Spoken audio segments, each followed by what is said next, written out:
I didn't even realize my mic was on mute. We're gonna wait for people to get in.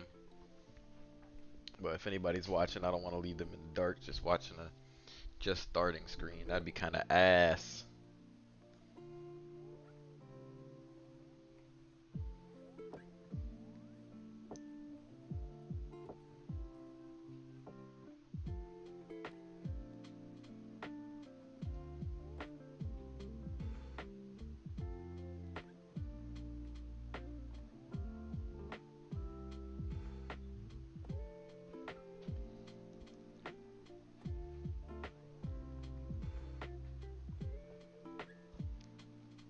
Huh.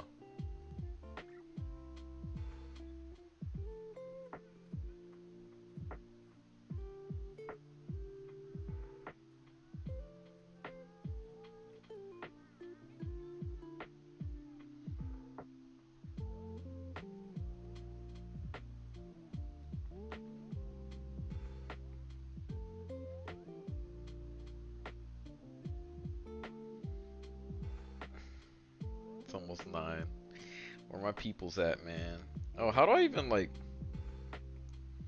How do I even look at my stream on my page? It got posted to my page too, right? It should be live on there. It is. Hey, that's just lit. Hey. Well, who's sharing it? Me or my Facebook page? I don't want my Facebook page to share it. I want my personal page to share what's on my Facebook page. Do I gotta search myself up? Absolute dusk. Yeah. Share. Right post. There we go. Come check me out and share your dating experiences. Hearing myself talk is like about the most obnoxious thing I've had to experience. This is ridiculous. I don't want this. Alright.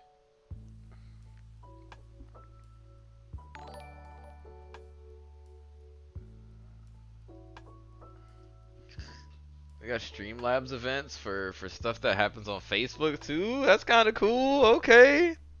They don't got no. They don't got nothing around it, any title or anything.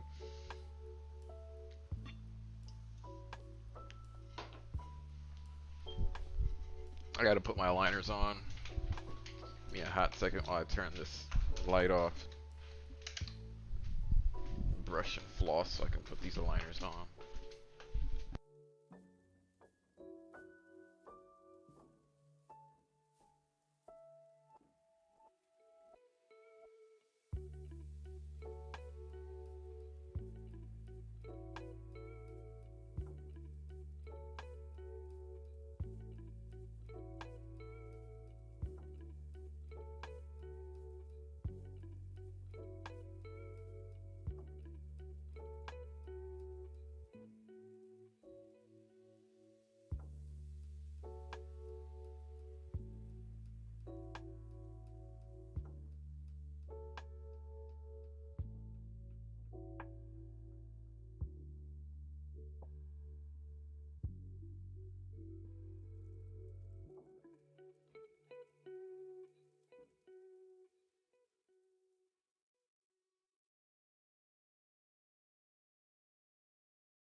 Okay, I'm back. Damn, this stream's not gonna work if nobody's here to talk to me. Come on, people. Somebody's gotta figure it out. Let me make sure that all my stuff is set up right, though. Creator dashboard. Edit stream info. Let's talk about dating today. Let's get rid of finance, get rid of business, get rid of engineering, English, IRL. Dating?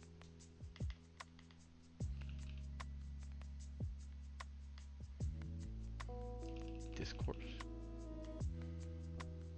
Debate? Nope, none of that stuff is found. Whatever, get rid of all those tags. Done. Update.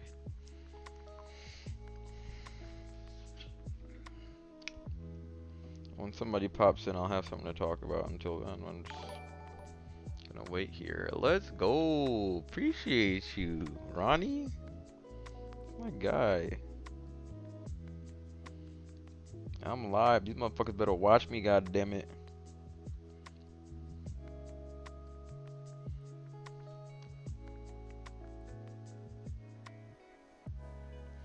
Damn, I keep looking at my phone screen. You see my forehead is critical. Should have never cut my hair. I should have never cut my hair. Ah!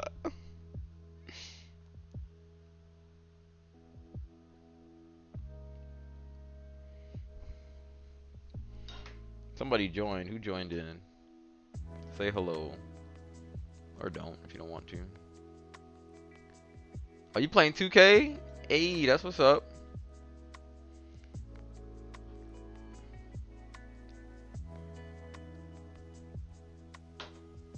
I'm pretty much just ending my night. This is what I'm ending my night with. The stream. Cooked a little bit. Made some steak with some sweet potato. It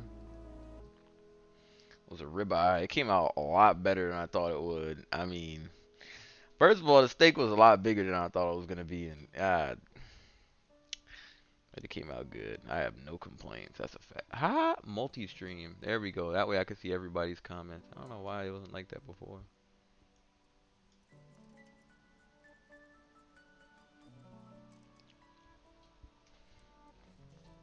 I need people to join. I need to have something to talk about. I don't got nothing to talk. I can talk about my experiences, which is not many and not buried, but I could talk a little bit about what set me down this path. I didn't realize that I was going crazy until somebody reached out to me and said, "Yo, Dylan, I think you going crazy." And I was like, "Ah, shit. They might be right. They might be onto something." I was always the kind of person where I wasn't so proud of myself that I'd always believe that I was right in any scenario or situation. It's not like the shit I was talking about was like nonsense, right? It made sense. It's just that, like, why am I talking about this shit right now? You know what I'm saying? Like, why am I? And everything was just coming fast. It was like hitting me fast. I was just like, oh shit. All this stuff is happening around us and everybody's not freaking out. Why isn't anybody freaking out? Anybody doesn't know about this. But it's also not that serious because it's like, yo, people want to live in the moment and enjoy life. I don't think you should be too lax. If you know that something's going on, you can take advantage of the situation. As an investor, as a whoever, then you should. But even in relation to dating, I think a lot of people are just fucked up. I think a lot of people are fucked up because the generation that came before them was a generation that didn't understand how their mistakes are fucking their kids up. But I think everybody does that. I think eventually, even as I become a parent, I'm gonna do shit that's gonna fuck my kids up, and I won't even realize. But yeah, you know, you're right. Specifically in the black community, I feel as though we fuck our kids up a lot worse than we think we do, and we don't figure that out until a lot later, which is kind of what sucks, you know. And now I gotta not only survive the fucking trenches, but I gotta now make take it upon myself to be responsible to make sure the same shit don't happen to my kids or to anyone else in the future. It's a lot. They probably don't, but I mean, shit, I don't even really 100% know what it means to live in the moment. For me, I want to think in the future and make sure I'm prepared, but I also don't want to, like, fuck myself over by, not preparing for shit. There's you can enjoy life, but also be ready for when shit changes around you. Because if you can't be ready for that shit, then that shit's gonna hit you hard. I don't know. I'd rather be prepared than not prepared. If I gotta sacrifice a couple of outings with some friends or whatever, a couple nights out drinking or whatever, I'd be cool with that. Um, but yeah, I think specifically though, that's exactly right. You gotta question everything. You gotta question everything. And even when people bring quote unquote facts to you or whatever, if they can't bring you things from both sides, like what good is that argument? You know what I'm saying? Because it's like, all right, all you're doing. I mean, when we learned how to write argumentative essays in school, right? What did they make us do? They didn't just make us support our own argument. We also had to come up with a counter argument and say, oh, well, this side might say this and that might be true, but here's my rebuttal if they say something like that. That's usually how you're supposed to construct your argument. But these days, every argument is always, I'm right, you're wrong, everything I got to say is right, and I refuse to listen to you because I have so many facts to back it up, right? But it's like, you have so many facts from one side. You could read 300 books about one side, but if you don't ever read into the other side, I'm not saying people don't do that, but you gotta show that you actually know what's happening on the other side, right? You can't just expect me to believe that you're not biased when literally all you do is talk about your argument. You don't want to be biased, right? You just want to use logic to resolve the issue, and if it's logical, then it makes sense, and now you've convinced somebody to believe what you believe. That's it. But specifically in like the dating environment, it seems that everything has become so easy, so easily accessible. I mean, sex is so easily accessible, right? You don't even got to I mean, there was a point in time where they're saying that girls were like meeting dudes for $40. I think that's fucking ridiculous. I think that's insane. I mean, um, but it does create a new job market, right? Sex work. It's not exactly just safe to do it without any kind of regulation or without any kind of, structure around it. But maybe that'll improve in the future. But I do think it takes a toll on the dating environment, though, because it's like not everybody can access sex in any way, whichever way they want. That's true too. That is true too. But it's also like start shopping. Ah. Ah. I don't know. I don't know what it is, man. For me, the mentality that I have going forward, that's true too, right? That's got to be part of the dating experience. You can't tell if you want to be with somebody until you've had sex with them, right? Because if the sex is ass or it's whack, and you already get to a point where you're serious, but like then they're like, oh, okay, well I made you wait 9 months. Now I'm gonna let you hit. It's kind of like, okay, well now that I hit and the sex is ass, I just wasted 9 months. Right, it leads to cheating. That's exactly what happens.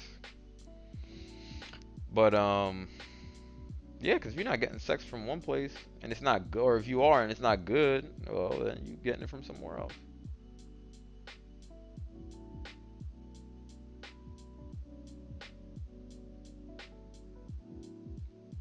Well, I would definitely challenge you on that just because I don't know much about that. I would like you to explain that. Why does a black man have to be with more than one girl?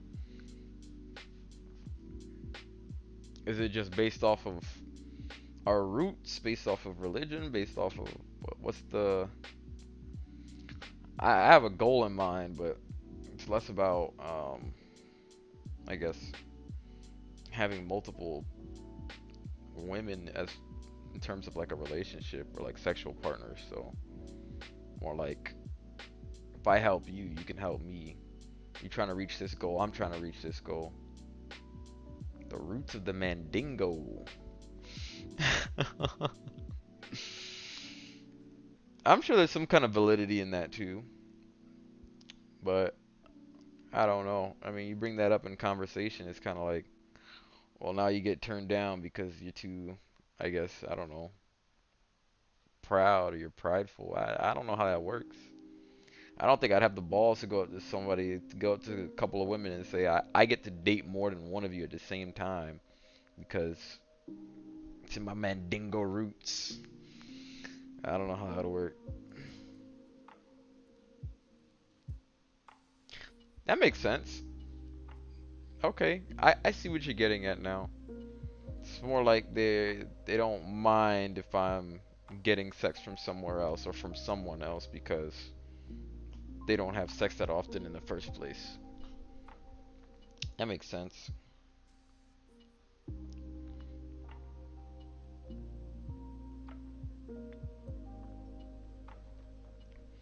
Because if you're dedicated to one woman and she don't want to have sex all the time, then you need to relieve your stress some way. I guess you need backups. So you're gonna go get it from somewhere else. I kind of get that. I hear what you're saying. I don't know. I I get it. I get it. But I also think because we've been living in this country, in this society for as long as we have, a lot of the people have already adapted to that way of living, that way of life. I do think that polyamorous relationships are becoming a more popular thing now, but it's also kind of like, I mean, the way I was raised, it was always one to one, you know, one guy, one woman. So like, for me, it's kind of like, you know, I don't have that big a desire to have more than one woman. Although I never tried it, so I would never know. You know what I'm saying? But I guess if I ever get to the point where I'm like, oh shit, well, she's not really putting out as much anymore. It's been a while or something. Have that conversation.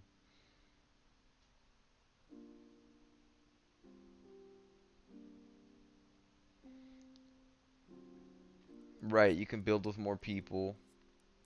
And I get that. Being faithful is a big issue with people. I think we should change what the definition of faithful is, right?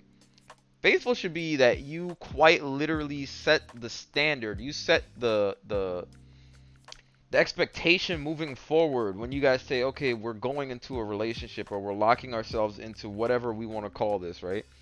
And it doesn't always have to be a one-to-one thing. If I come to you and I say, all right, I'm 22.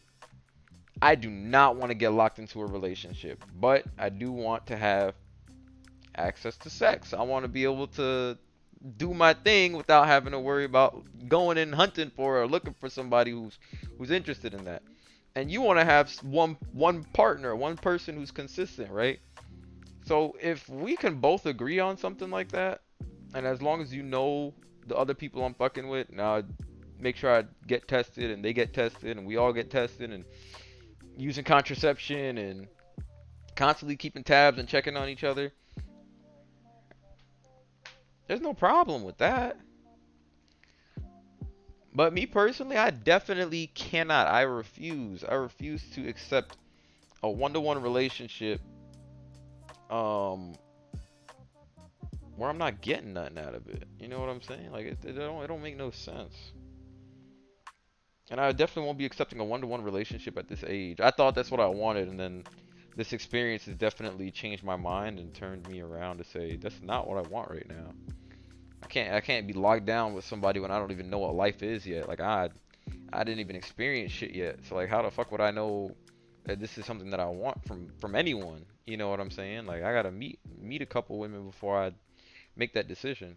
So I think I was really excited. I was too quick to jump into it. I gave a little bit too much, and that shit came back to bite me in the ass, man. I was just like, fuck, man, that's not how this works. You don't just walk up to a girl and say, yeah, I want a relationship from you. Then they're like, oh, okay, yeah, I know what I could do with him. God, I don't never want to be in that situation ever again. That's I can't have that shit happen to me again. That's fucked up, man. And we wasn't even in a relationship. We didn't get to that point. I don't think we ever were gonna get to that point. But like, there's a power in the brutal honesty that I pulled in with, because I wouldn't have learned so much about a person. Yo, what's good, Jay? What's good, my guy? Shit, I'm chilling. I'm just talking to my boy Kip here. We chatting it up. Me and Kip go way back. We used to work at Starbucks together, and it was a great experience, man. I learned a lot working there. I had a lot of fun times and shit. But yeah, man, this is a pretty open forum. If you have anything you want to talk about, anything you want to bring up, anything you want to discuss, just talking points basically. It's pretty chill. But yeah. Oh yeah, I cut my hair. I cut everything off. I didn't want him to cut this much fucking hair off though. Like I was asking basically for like a kid and play kind of look. Not that tall, but you know, something somewhat similar to that, right? I was asking for like a kid and play. He basically gave me like the fucking fade that they give, you know, white dudes or whatever. I know it's Ferndale, but like, holy shit, like he cut so much off the sides and just left this little like cone, this coney patch at the top, and I'm like, dog, I wanted it to be long enough to hide some of the forehead, because you know the forehead's kind of massive, but I, I don't know. Nah, I should just. He did too much. He went and cut too much. But I'm gonna let it grow back. My hair grows back pretty fast. It'll probably be back in about a year. And I could just have them even out the top wherever it's uneven. Just pick it out into an afro and have them even it out. Dog, I would have sent you to my barber. Why didn't you ask? Oh, I should have. I should have asked. I should have went to a black barber in the first place. I should have went to Detroit in the first place. I don't know why I went in the city that I was in. I mean, go get my hair cut. That wasn't a good idea. It is what it is, though. I'm not complaining. My hairline's fucked anyway. I'm about ready to go bald at this point.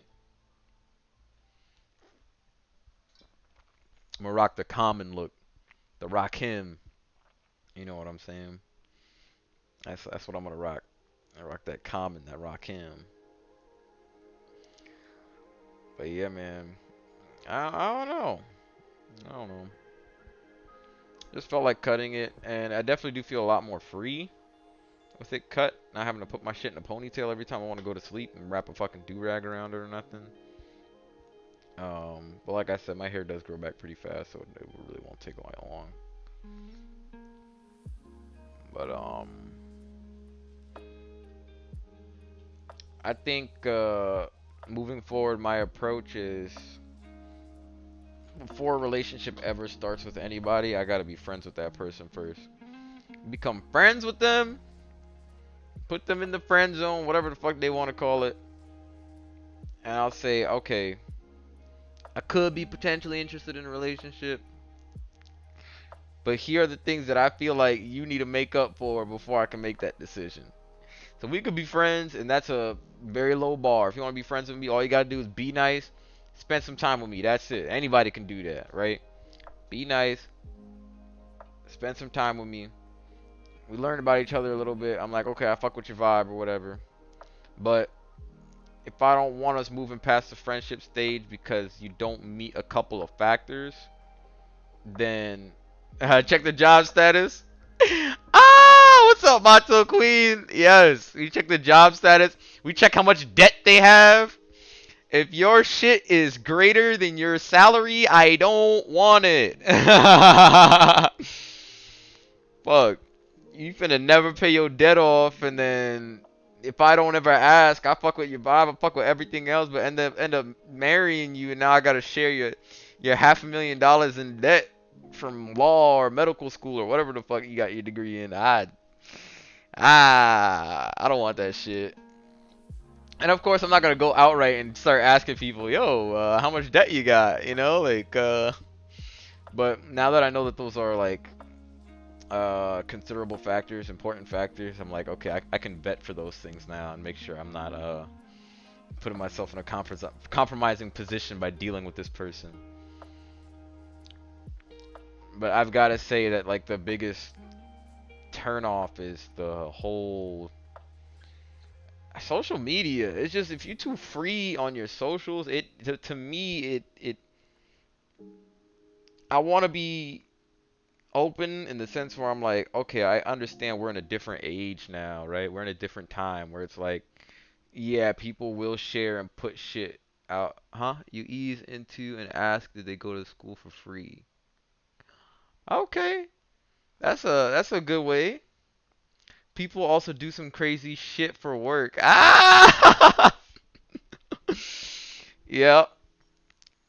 Fuck around, find out that the only way she lives is off OnlyFans, and she's gotta like fucking pump dildos in herself every Friday night for her to. And there's nothing wrong with that if that's what you want to do, but you know, people have different tolerance levels. So like, if you feel like that's gonna be something important to mention, you should mention it. You know what I'm saying? I don't know.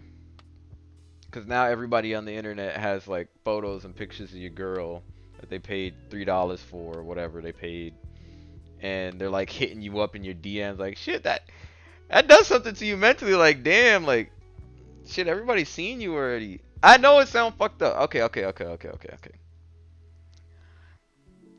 For me, my tolerance level is okay. I won't turn around and act like I haven't exposed myself to people before. Not nudity. Okay, maybe one time I've exposed myself in terms of nudity, but this woman sent nudes first. So it was a mutual understanding. That's something completely different. But in terms of like a one-to-one conversation and stuff like that, I mean, now that my standards have changed from my previous dating experience, I'm like, all right, moving forward, this is what I cannot deal with. And for me, it's like, if you done exposed yourself on the internet, and then you want to tell me that you're not going to stop doing that, that oh, if you want to be together with me, I gotta keep posting nudes on the internet. I gotta keep my private Snapchat. I gotta keep my like. It'd be different if it was like, okay, that's the only way you can survive right now. You really have no other choice. Like, if I talk to you and I understand your conditions, and I'm like, all right, that doesn't make you a bad person. It makes you a survivor, right? You're just trying to figure your way out. But it's also like, if I'm at a certain status or level and I have a certain expectation, I don't gotta deal with that. You know what I'm saying? Like, if I have options, if I have a way to go around that, then why do I have to subject myself to being or lowering my standards? You know what I'm saying? I mean, unless you do something that makes up for it, right? And that's a fact. That's a fact. Everybody has a right to have standards. I think a lot of people have lowered their standards though because of how people front for social media. I mean, people will do the most on the internet, and I won't lie, like I haven't at to some degree been a victim of that. Like posting things that might be unnecessary. It's different if like for example I like to post food a lot, right? Stuff that I cook. That's because I'm actually proud of it and I want to show people, oh shit, look what I made. Isn't it fucking cool? Um but at what point does it become just like trying to attract attention from people, right?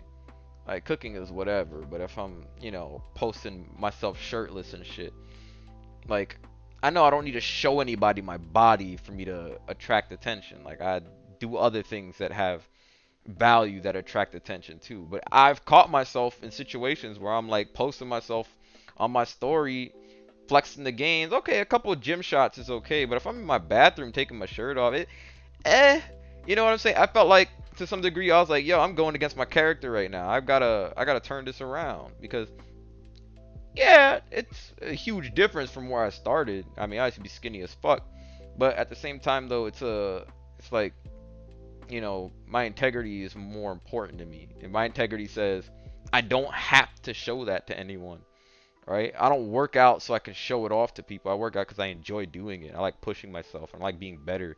I like feeling stronger. I like being able to do cool shit on the fucking pull-up bar. That's why I like working out.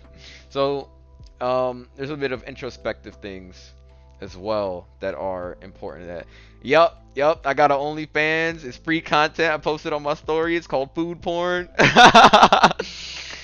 Son. But yeah, no, I definitely understand where people are coming from when they end up in those kinds of positions where they end up exposing more of themselves on the internet because desperation is real. I mean, it sets in for just about anybody and everybody, especially when you've lowered your standards and like everybody is just looking for everybody. It's like, okay, well, um, I've got this dating app. I've matched with like so many of these hot women. Why do I got to deal with this person? And like without even thinking about it and realizing, yo, have you actually physically even been with any of those people you matched with? Have they even sent you a message back yet? What are you so proud about? You know what I'm saying? So pride is dangerous too, right? A lot of people get proud off of likes, off of follows, off of this, off of that. And a lot of it is like, okay, well, what does that mean though? In terms of the actual value you get in real life, in terms of things that actually make you happy. The likes are, yeah, it's whatever. Unless you're getting paid for it, it really don't mean nothing. But like in terms of the actual value you get it, because you go in with an expectation, right? You get on a dating app, you get on social media, you post something, you say something to people, and the expectation is me. What apps am I using? Okay, I am on Tinder, Facebook dating. I've tried out Hinge and Bumble, but I almost never use them. My experience is Tinder is a pay to win kind of scenario, it's kind of scheme. That's what I think it is, at least. Maybe I just don't know what's going on with it, and maybe that's why maybe I just don't know how to use it. And that's whatever. But Facebook dating fucking works very well, and it's free. I think the reason why is because all they want from you is your data. Your data is more valuable to them than any subscription or whatever you can give them. They're like, okay, this is the kind of person you like. Okay, we know what kind of people we can use in an advertisement for your subcategory, for your genre of people. This is the kind of people we'll put in your ads now, so that way we can get you to be more effective buyers and consumers. This is what we're gonna do. We're gonna push these ads to you. Uh, that's probably what the fuck they're doing with their stuff. I ain't mad at it, man. As long as I get quality matches and shit. And it's not so much that they're quality or anything like that, but I definitely have had longer term interactions with people over Facebook dating than any other app. Tinder's kind of ass. Bumble's been okay, and Hinge is very slow. So Facebook dating has been a successful app for me, at least, and it's free. So they don't limit your swipes, they don't limit your whatever, and you can actually like what they'll do is if you swipe left on somebody, it goes to like a stack of a bunch of like no's, right? A bunch of people you swiped left on, and you can go and visit that back later. Like you can visit that stack later and go through it and like, okay, let me give this person a second shot, or no, I was pretty sure I didn't like this person. Keep swiping left, keep swiping left, keep swiping. Oh, you know what? Why did I swipe left on this person? Swipe right. So I think that's pretty cool, and all that shit is free. Like you don't gotta pay for any of that. So I think that's a pretty convenient app. But yeah, forgot what I was initially talking about. Yeah, social media kind of turns everybody into people who objectify each other. If you're a man and you don't have money, or you're not flexing your money, or you're not flaunting your money, or all of your prized possessions and your goods, then you're not worth shit. If you don't got enough followers, you're not worth shit. If you're a woman, you're not flexing that ass, you're not flexing, the titties for the gram, whatever it is that you gotta show off, you're not making it pop for the gram, then, or you don't have enough followers, then means you're not worth much. It's like, you know how bullshit that is? Like, I don't know. Have I ever been catfished? Okay, it depends what you define as catfish. Technically, I have. I've gone on a date where, and call me fucked up if you want, but I don't think it's fucked up. Generally speaking, and I can admit this that I don't care, but I date mainly like bigger women, right? I like bigger women. Okay, whatever. So I went in with an expectation. I knew she was gonna be bigger, but when she came in, she was like, I don't know, like 50 to 60 pounds heavier than what she looked like in her pictures, and I was kind of like, and I might be under exaggerating that. She could have been more than 60 pounds heavier. And I didn't mention anything about it. I didn't say anything about it. But I was surprised. I was like, This is not the same person that I saw on this profile. This is something else. You feel me? Like, it's okay, like, to be comfortable in your body, but if you gonna lie on your profile and show pictures of you and you don't look the same, well, then it's kind of like, you know what I'm saying? Like, I don't know. That was my I guess catfish experience. Aside from that, most of them been pretty accurate, I guess. At least the ones that I've met. A lot of matches don't ever want to actually go anywhere. They just kind of want to have you sit there as like a backup. Like, okay, I got like 100 dudes in my backup queue. I've got about 5 or 6 of them on my all-star roster, and then I got my MVP. My MVP is the one that I treat nice, but not too nice. Don't want to treat him too nice. I don't want him to think that he got power over me. And everything's got to be a power play, right? Everything's got to be a transition of power. I don't like that shit. Heavenly and Griffey situation. I actually don't know about that. Is that Long Beach Griffey? Is that what you're referring to? Is Long Beach Griffey even in a relationship? I didn't know that. I just be watching his videos and I don't know if that's the same person.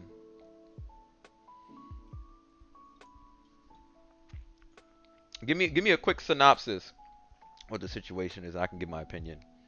Or if anything, we can look it up right now on the stream. Boom. Let's go to this is what I'm gonna do right now. Hold up. Give me a hot second. Let's move this over here. We're gonna say browser.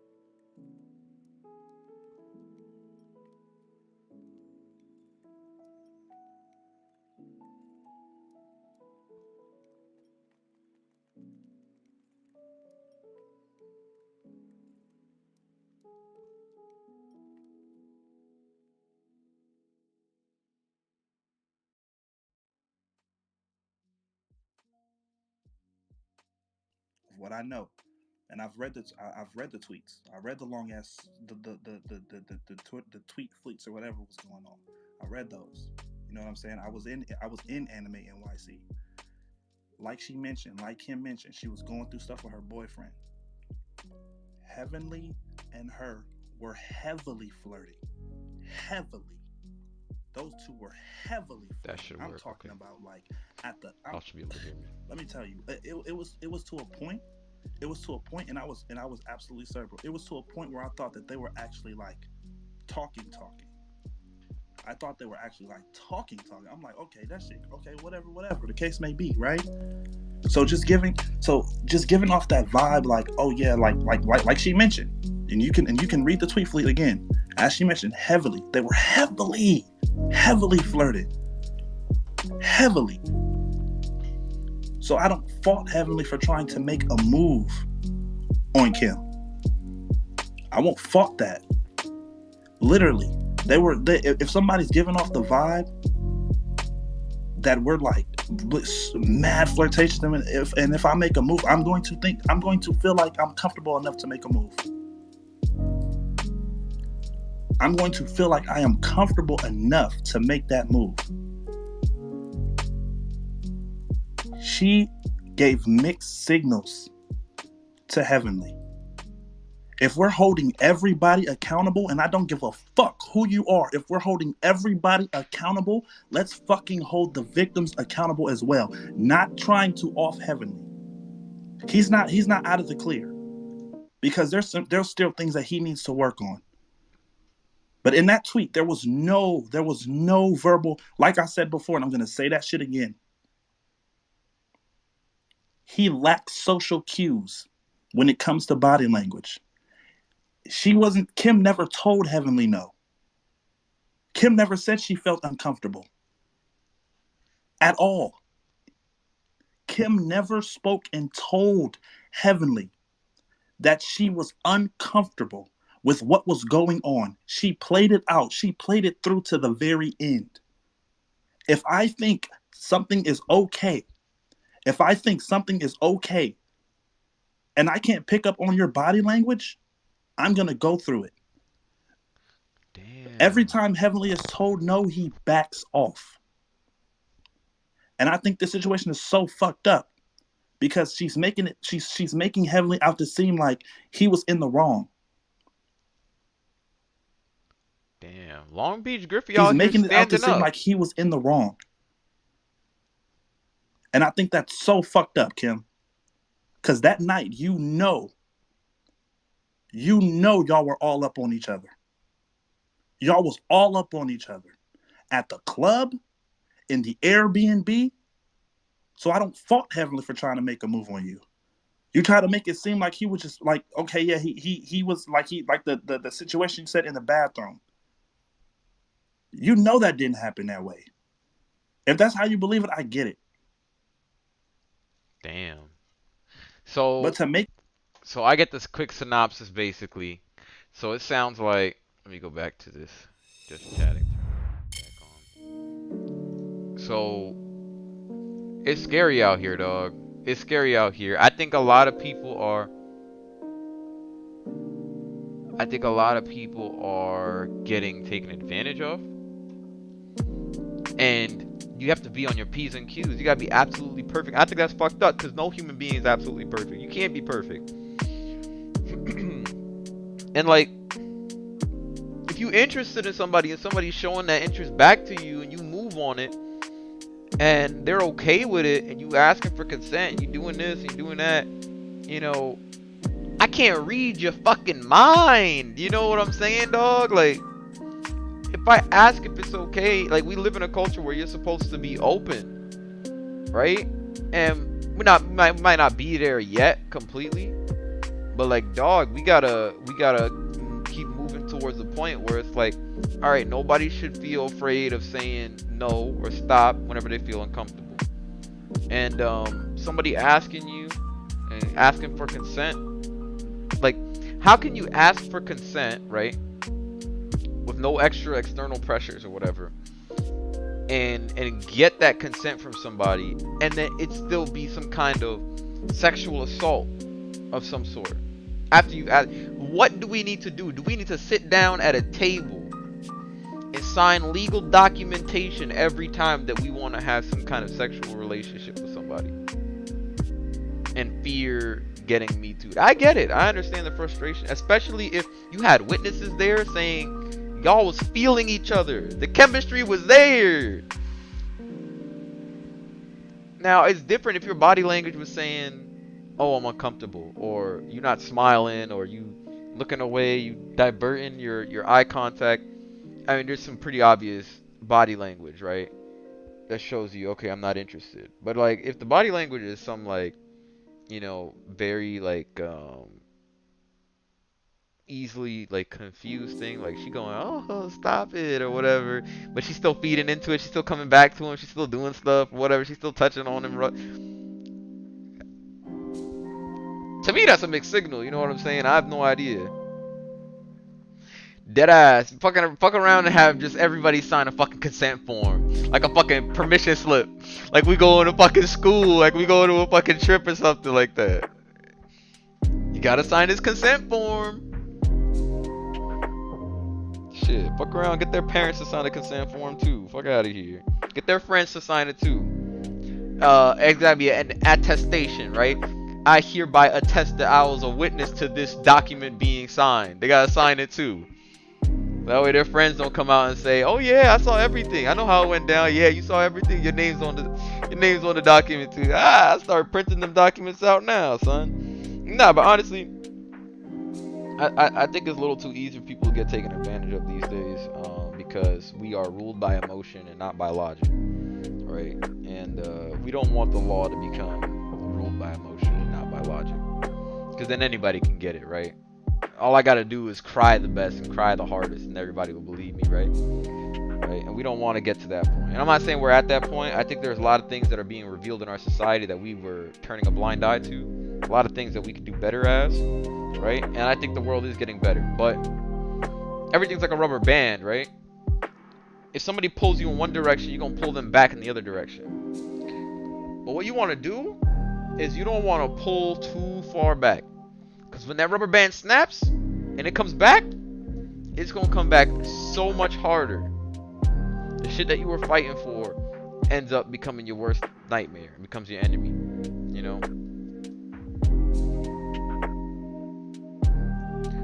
You know what? That's a fact too. You don't want to mess with nobody who's socially awkward and don't know how to express themselves, right? Definitely not somebody who's young. You know, you a grown ass man. You know, I don't know how young that girl was. I don't know how old that man was. But even if they're within the ages of legal consent, you're still not a fully developed adult until around the ages of 21 and beyond. That's when the prefrontal lobe fully develops, right? Where you're able to actually make make the right decisions. I don't know. Okay, maybe if he was like 20 or 21, messing with an 18-year-old, I'd probably be like, okay, maybe that's understandable. 22, you kind of pushing it. Anything beyond that, it's kind of like, all right, y'all wouldn't even be in the same college at the same time, right? You 23, that's like a 5-year gap. Y'all wouldn't even be in the same school at the same time. She would be starting college as you starting your career or something like that. Like she would have just graduated high school while you just starting your career. Yeah, see, and that's how you mess up, right? It's kind of like, because you also got to think about the power dynamic that comes to age too, right? You shouldn't want to. Yeah, exactly. Like a lot of people are very ignorant at the age of 18. There's a lot of things they haven't experienced and don't know about yet. And so, I mean, you dating somebody that young, even when it comes to something like, you know, allegations or whatever, they might not even know the consequences of what they're saying or what they're claiming. They might not even know what the situation was. They never mess with an older dude. They never mess with somebody like that. They don't know what's going on. So to them, they're listening to the culture around them. They're listening to their peers. They're listening to people who are making legislation. They're listening to people who are leaders in their community. And if everybody's saying, nope, it's got to be this way. And if you say that you didn't feel right, even if you didn't say no, then it's still technically rape or sexual assault. Then what's she going to think? She's going to think it was sexual assault. But let's say a couple years later, now she's starting to keep dating, starting to realize things. And like, okay, now I get why he did what he did. I'm a little bit older now. I know what I want from a guy now, and I kind of understand, you know, why somebody his age was doing what he was doing. By that time, it's too late. Man been locked up already off of sexual assault allegations from 5 years ago. So, you know what I'm saying? It's kind of like, that's another way, gentlemen, that you can protect yourselves, right? You don't want to be put in a situation where somebody can even make that kind of assumption. Make sure the person that you're talking or fucking with are on the same page. Especially, I don't know if that was the first time he met that girl. Just because you're famous doesn't mean that you got like total control over the situation, right? Anybody who's thirsty or desperate enough for controversy will fuck you over, right? Get to know the person first. Make sure that the people around you and in your circle know the person. Make sure they know the kind of relationship that you have. If you guys are just friends, you're just friends. Let them know that. Let them know, you know, even when you're going places, right? If you and her decide to go somewhere alone, make sure you let people know.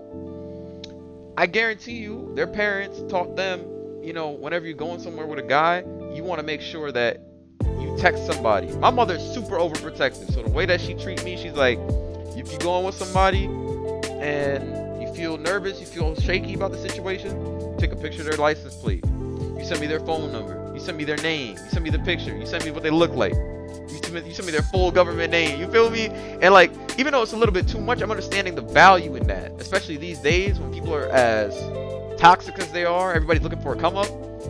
Like, the world just get grimier. Don't get, you know what I'm saying? It'll get better in some ways, but it'll also get worse in some ways too, right? There's new ways for people to fuck you over now. So you got to figure out new ways to protect yourself as well, right? So sometimes it might look like you're going overboard, but it might be necessary.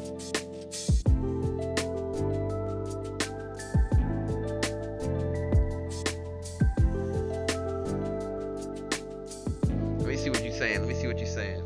I'm gonna find the victim story so you can have both sides. Both sides are definitely important, you know. I definitely only listened to one side of it just now. So you're absolutely right. I gotta listen to what she's saying too. I think the situation was the whole, yeah, I'm gonna have sex with a fan, fly her out, meet up, we have sex, and that's that. And that's where he fucked up. That's where he fucked up. He's using his status to get sex. Even though there are some women who are willing to do that, you should have learned from experience, and you should have learned from your peers. They don't even gotta be direct peers. It could just be people who are around your near vicinity, people that you're seeing in the news. We're getting fucked over because, oh, I was famous, I had all these women, I was doing my thing, I was getting jiggy with it. Now look what the fuck they doing. They're getting me too, right? How do you stop yourself from being in that position? You ask for consent. You make sure you never have a position of power over that person. You establish an understanding. You make everything vocal and verbal. You communicate all things at all times. Does it make things a little bit more difficult? Yeah, but it also makes things more safe for you legally moving forward and in the future. You don't want to be in that you don't want to be in that position. But you see, because it's easy for them to get what they're asking for, it's also easy for them to trip up and get fucked up. So it's okay for you want to enjoy, you know, your status or whatever, and there are people who are willing to accept that from you, and people that you're willing to accept that from, right? Okay, you giving it up easy because I got a lot of money and I'm famous. Okay, I'm cool with that. How do you protect yourself so you don't get fucked over by people is the question. That's a fact. Verbal cannot be proven. That's why, moving forward, it's going to be strange. But I'm telling you, start documenting everybody that come into your house and say, do I have your legal consent to have you on camera? They need to say yes. Oh, and not just any yes. It's got to be an enthusiastic yes. You got to enthusiastically say, yes, I don't mind coming to your house even if it means I'm being recorded. That way, every time you ask for something, it's got to be on camera. It's got to be an enthusiastic yes. Now you have documentation. And when people realize how ridiculous that is, that every time I want to come to your house, you've got to record me. Like, yeah, I can feel comfortable. I'm like, why you got to record me? Why you got to?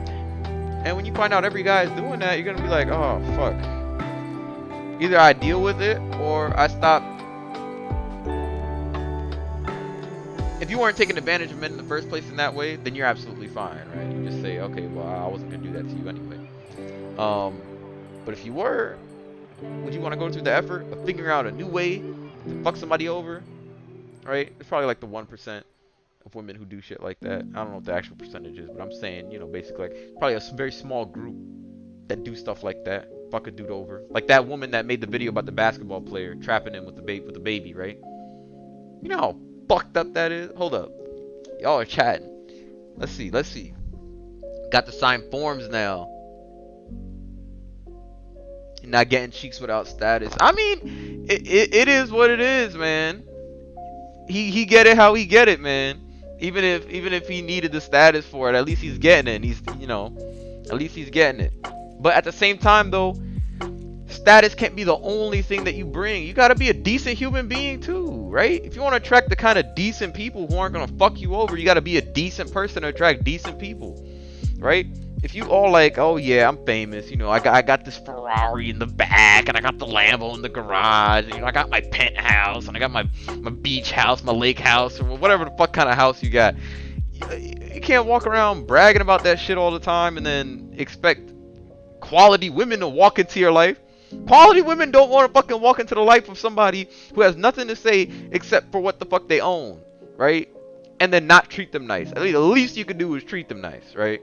No matter how much money that you have, right? Unless that person doesn't treat you nicely.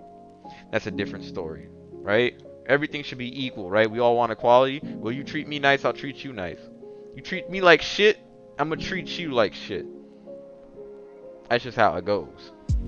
But yes, consent forms in Tinder. Moneymaker, that's facts. That's a fucking patent that shit right now. Go patent that shit. Yo, I came up with an idea with somebody else too. Did you know? Okay, this is a top secret idea. Don't share with anybody, okay? Anybody who's watching this video right now, all right? Don't share my genius idea. I'm putting ideas out there right now. All right, so listen to this. you can get your test results on your phone, right? From whatever healthcare provider you have. So like, you go pee in a cup. They tell you if you got chlamydia or gonorrhea or whatever. Um, you pee in a cup, all that shit come back negative. You can view that shit on your phone. They usually get the test results in like the next day or something like that. And if you integrated that into a dating app, you know how many people would get swiped left on? Oh, you had chlamydia. Oh, you had gonorrhea. Ow! You know how, I mean, yeah, it'd be like, okay, you gotta choose to expose that information. But the people who are absolutely clean and got nothing to hide, boom, I put that on my profile. I'm instantly a top pick. Boom. And it's verified. It's through my fucking healthcare provider. You feel me? I wouldn't want to put that information out there though, because you're gonna attract bad people too. Be like, oh yeah, I'm getting ready to burn his ass. You don't want to be in that position. But I mean, like, obviously though, at least like it'll also improve your chances with like good people, right? And as long as you're using like contraception and protection, generally speaking, you probably be fine. But yeah, let me know, Base Brandon. What you calling cap on? What you calling cap on? Let me know, son. Deaf higher percentage. Women are crazy.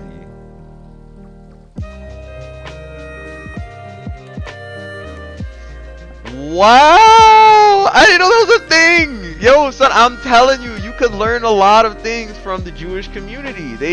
They've got the formula for success down packed. They doing their thing, man. They're not rich for no reason. They don't move in silence and do their thing for no reason, son. They got the secrets of the world with them. We just don't know it. That's crazy.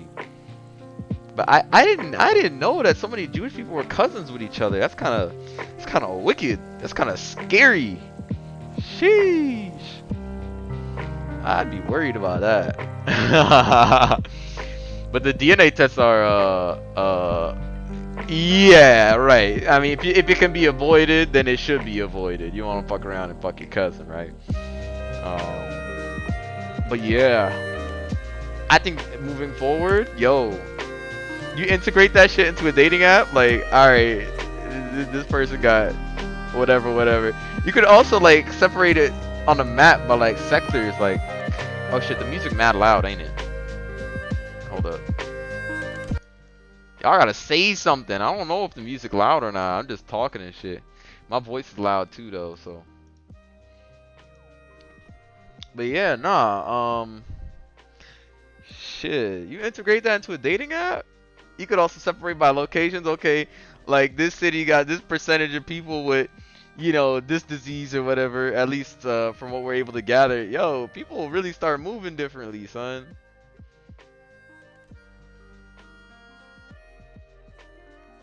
Yo, you know how crazy that would be? That would be fucking crazy. I'd be scared of something like that.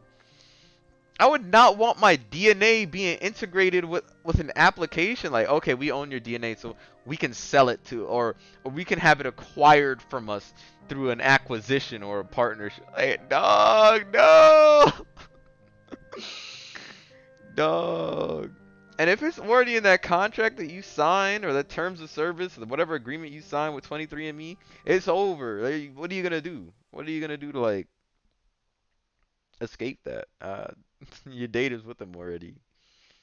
You're gonna go call them and ask them, hey, can you remove my data from that shit? I don't know. I don't know. But yeah. What else can we talk about? What else can we talk about around the general subject of dating? We got about an hour left. It's supposed to be from 9 to 11. Right now it's 10 about. I'm probably gonna play like an intermission ad break session. It'll be about 3 minutes just to get a good roll off going. I'll have about 30 minutes for people to walk in ad free. And whoever's watching, just come back in like 3 minutes when I start the ads. It should be done. And give you good enough time to get water, get whatever you want to get, and come sit back down. And I'm probably personally gonna knock out after this, um, like at 11 or something like that. But yeah, let's keep talking. Let's talk about experiences. Let's talk about situations we've been in. I mean, I could talk about a fucked up situation where I was the one who was fucked up in the situation, or I could talk about a situation where I got fucked over in the situation, which is my recent one. It's the only time I've been fucked over, really. I think, in my opinion. I guess in high school it's kinda, sort of a dating, but we weren't really actually even dating. I didn't know what the fuck I was doing. I was just kind of trying to figure shit out. I didn't know what the fuck was happening, but I did not get what I wanted at the end of that experience, and I was just like, okay, I don't know what happened, but whatever. But yeah, there's one time I took this girl out on a date from Tinder. From Tinder, went to the mall and shit. Um, I don't want to get into nitty gritty details. I don't know how, somewhere in the future, if somebody come back and watch this video, what that would look like. But I felt so wrong because like at the end, or in the middle of the date, I was just like, oh my god, I feel uncomfortable. Like people are like looking at me, and like some of the stuff that was happening felt really weird. Like I was just like, I don't feel comfortable with the situation, right? And it was less of a fear for like my safety and more of like a fear for like my image. I didn't realize I was that shallow of a person at the time, that I was just like, dog, I can't confidently walk around with just anybody. I can't tell if that's being shallow or me having standards, me just not realizing my standards at that moment in time. And that experience showed me, okay, I don't ever want to hurt somebody in that way again, where I'm just like, okay, we gotta end the date. I'm making up a lie, and I don't like lying at all, but making up a lie, I'm like, yo, my friend needs my help. I gotta go do this. I gotta go do that, whatever. But don't worry, I'll send you home. Sent her home in an Uber, and we weren't at home or anything like that. We were at like a mall or something. I felt bad about it. I still feel bad about it because it's just like, yo, nobody deserved that shit. If I wasn't interested, I should have never like even like offered to take her out on the date in the first place. But I didn't realize I felt uncomfortable with the situation until we got in the mall. We were walking around, and there were people like just staring, and it felt weird, like judgment. And I'm generally speaking, I'm either ignorant or confident, one of the two. Sometimes a mixture of both. And it's either I don't notice things at all, or I notice it and I don't care. But this was the first time where I've noticed something and I've cared so much, where I'm just like, God, it feels like I'm being burned alive by people's eyes right now. I have to get away from this situation like as soon as possible. And like, you know, I made the situation more about me, myself, and like how I felt than like, an experience with another person. Because at the end of the day, it was another person that I was with, right? It's not just some like, hey, yeah, they're kind of random and in the fact that I didn't know them, but it's not like they were being like mean to me.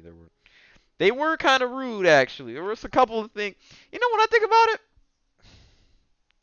I don't feel that bad, because like there were a couple of things where I was just like, all right, you doing too much. But I feel like it came from a place of more like, um, she felt like she had to do that to sort of keep me in check, so I don't seem like I'm in control of the situation, or I'm doing this or I'm doing that or whatever. Um, I don't think you gotta do shit like that. You don't have to keep people in check. Just be honest and just be like, all right, well, I've had enough experience up to this point, and I'm not willing to accept that from you for what has happened so far. So if you want what you're asking of from me, this is what I need you to step up and do. Yo! Nah, that's wild. I've never heard of that. Running away from a guy on a date because his voice was irritating. I still wouldn't blame you. Although I do know. Did you at least give him an explanation though?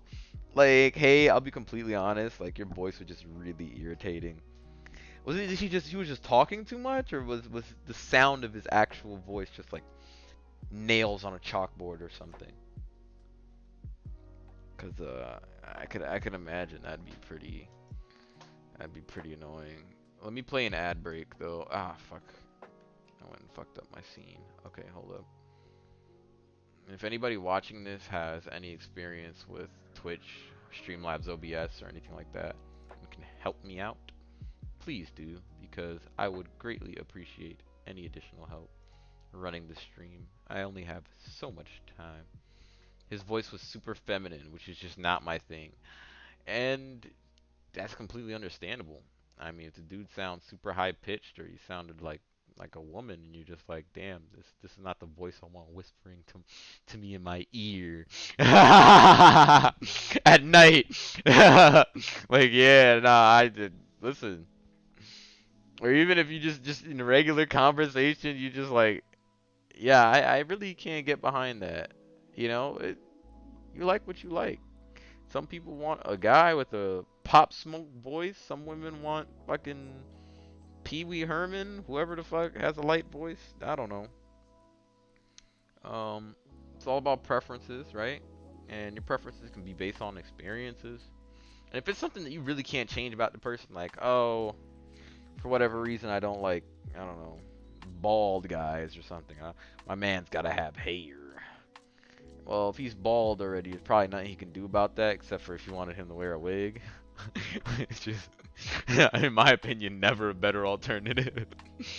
Then, you just gotta date somebody else. But at least let him know, so that way he's not walking around confused, like, oh shit, was it this? Did I do this to make her upset? Is it now he's thinking about all the things that might be wrong with him. He's trying to correct a bunch of things, and turns out it was really just his voice, something that he can't change. So, it is what it is. But let me play this ad break. I'm gonna get some water. It's gonna be about 3 minutes, so be prepared for that. You don't actually have to sit here and watch the 3-minute ad break though. You guys can walk away and like literally just come back whenever you feel like it. The point of the ad breaks though on Twitch is just that when I run it, a certain amount of time will be given as like a window for people to enter the stream and not have to watch an ad when they start the stream or when they start watching it. So I play a 3-minute one, got 30 minutes of people entering the stream without ads. So let me start that up, and yeah, I'll let you guys know. Oh, I lost a follower? Who unfollowed me?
I think for some people it can still hear me.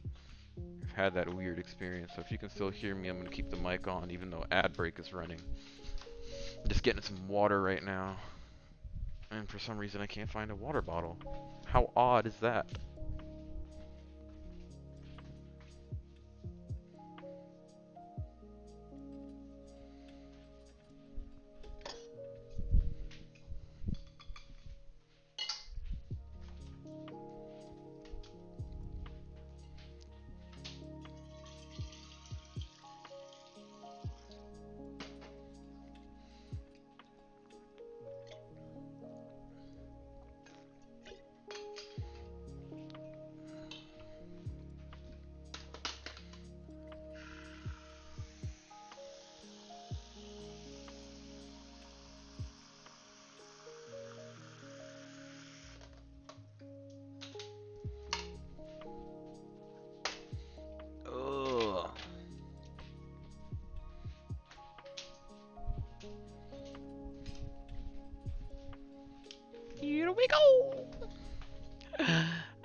I'm back, baby.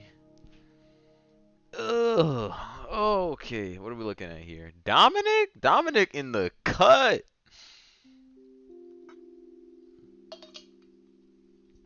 Yo, I'm wondering if I know Twitch will play ads, but will Facebook play ads? Highly doubt it. How we looking, y'all? We back yet? 3 seconds. 3, 2, 1. Alright. Alright, alright, alright. Alright, alright, alright, alright. Hello. Hello, hello, hello. We are back. We are back from the ad break. Who's here with me? Who do we still have here? Oh, did I freeze? I froze. That's unfortunate. Why'd I freeze? Oh, my camera died. I know that sounds ridiculous, but somehow my camera died. I gotta unplug it and plug it back in, maybe. Give me 1 second.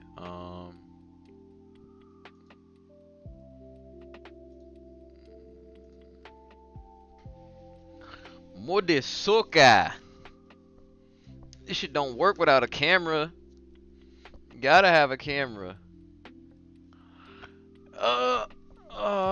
What the fuck? If y'all seen how many wires I got underneath my desk, you'd be fucking baffled. Fuck.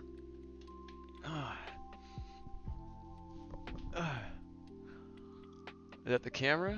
Did I unplug the camera? That wasn't the camera. Which one is the fucking camera? Excuse my language. Sorry, Twitch community.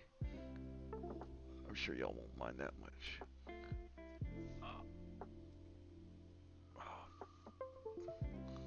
Fuck.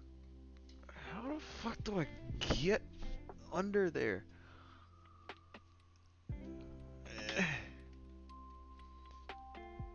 Uh-huh.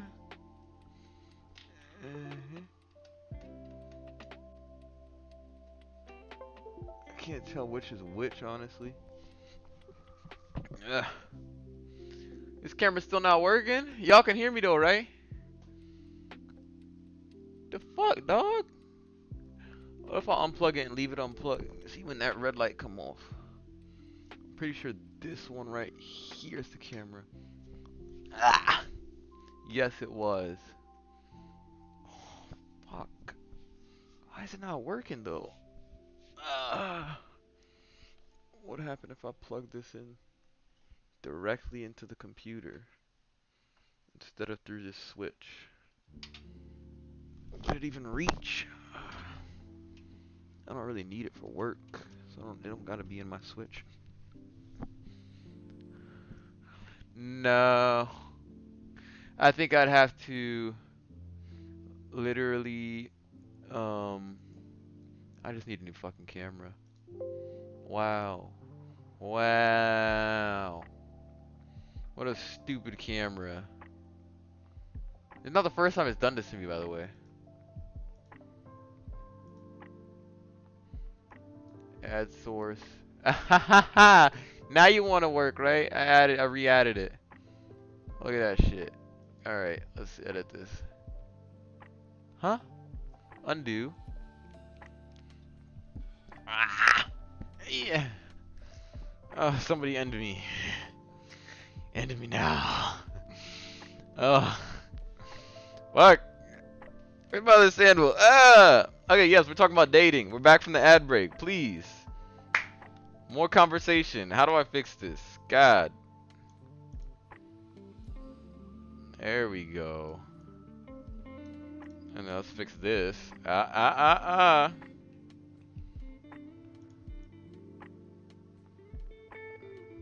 Yep, right about there. Right there. Got some technical difficulty. This is why I need a professional. See, I don't know what I'm doing. I don't got enough time to go figure out what I'm doing either. Alright, and then we got a video capture device, properties. Where is it? Where are the properties? There we go. Properties. Configure video. There's a pop-up somewhere. There it goes. Camera control. Zoom. That's about good. Apply. Okay. Boom. Beautiful. We gotta work it. Yeah. Ah. Dog, why was that so hard? Anybody want to share their dating experiences in the chat? I really wish I had a way to get multiple people on the screen at the same time. I gotta figure that out. If I can't get somebody to help me with it, then I gotta figure out how to put it together. And just like have a dual monitor setup. And you got two screens. I'm talking to somebody. One thing that I wanted to do was like chat with a therapist, right? As like one of the days. It's like a 2-hour session. We're talking with a therapist. We talk about, why therapy is important. Why everybody should do it. Why some people like, even if they feel like they don't need it, should do it. And that therapy, get rid of any stigma around it. And also demonstrate. I'll put myself on the chopping block. I'll go through some therapy with that person and be like, alright, well, this is the shit that I don't want to talk about. Well, I'll do this shit publicly. Why? Do it for the fucking people, man. Yes, for the views, yes, for the money, but also because it would actually help people. And help myself. I mean, shit. That kind of vulnerability is hard, man. You gotta really be a confident person to be able to do shit like that. And I want to be a confident person, so I'm working on that. I'm working on it. But yep. Need some topics, man. Need some talk points. I can come up with another one. I ain't really have the best dating experience in my most recent dating experience. Thought we was good, thought we was cool. We dated for about 2 months. He's doing shit together and shit, but after I did the most, I won't say what the most was, but after I did the most, shit got hella disrespectful and weird, and I was just kind of like, okay, I don't like how this is going right now. And then, we had a conversation about it, and I was just being honest. I was being myself. I was being forward. I was being open.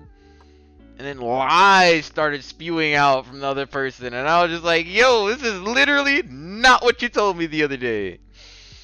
And I was just like, dog, why even switch up the story at this point when we both know what you said?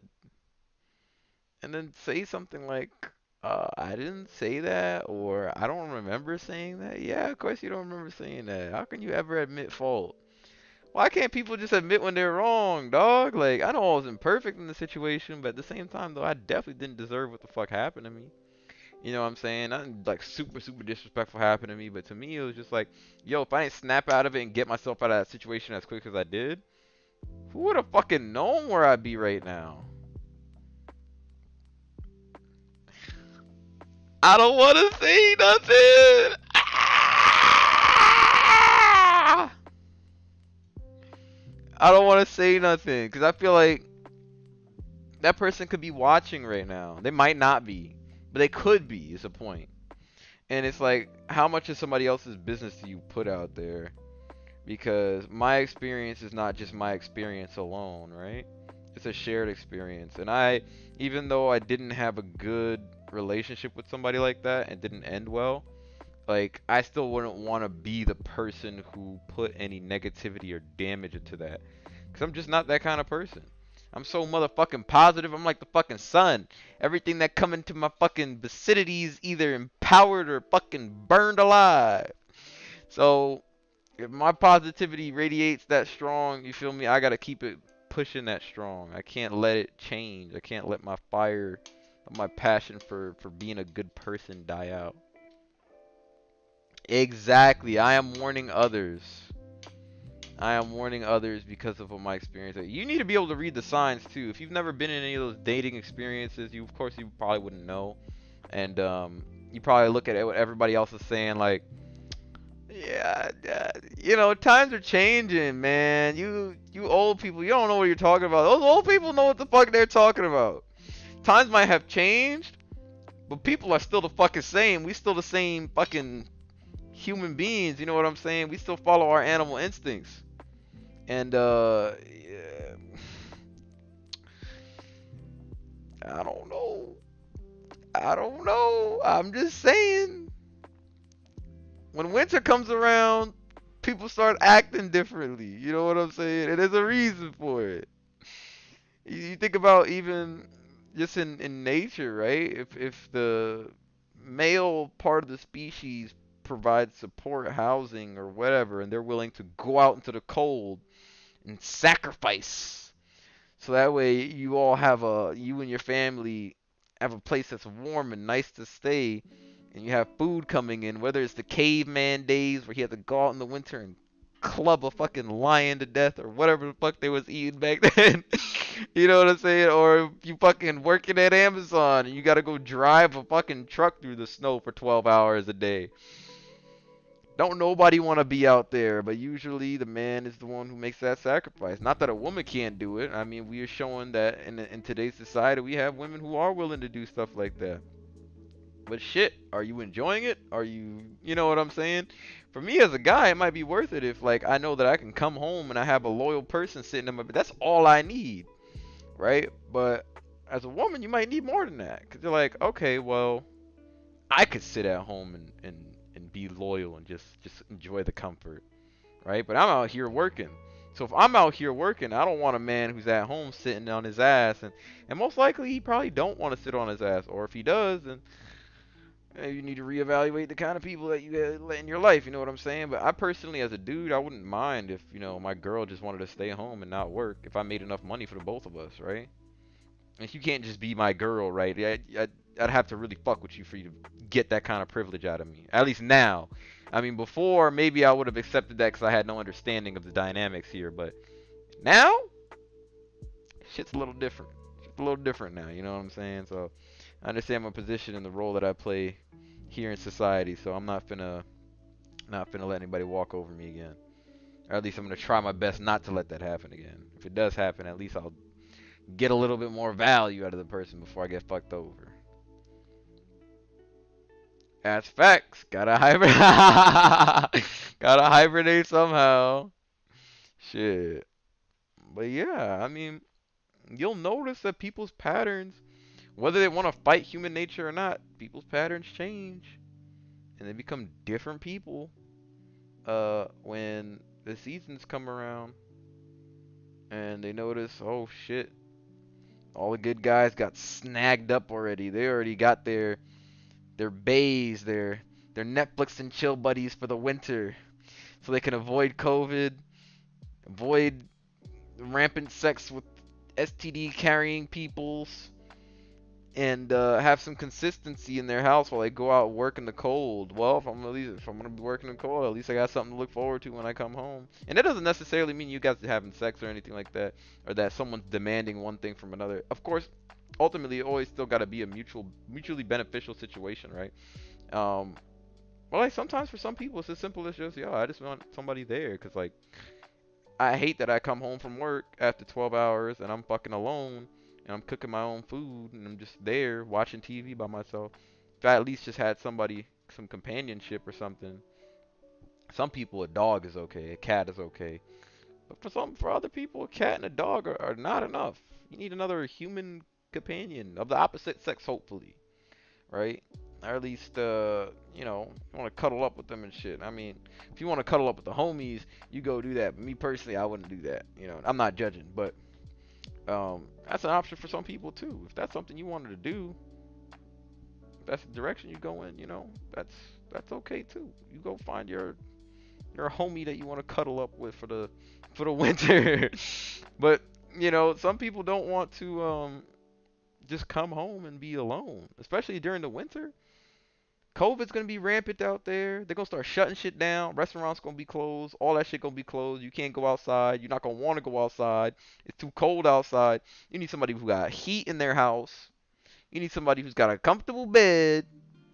You need somebody who's not gonna miss the payments on their electricity bill. You need lights.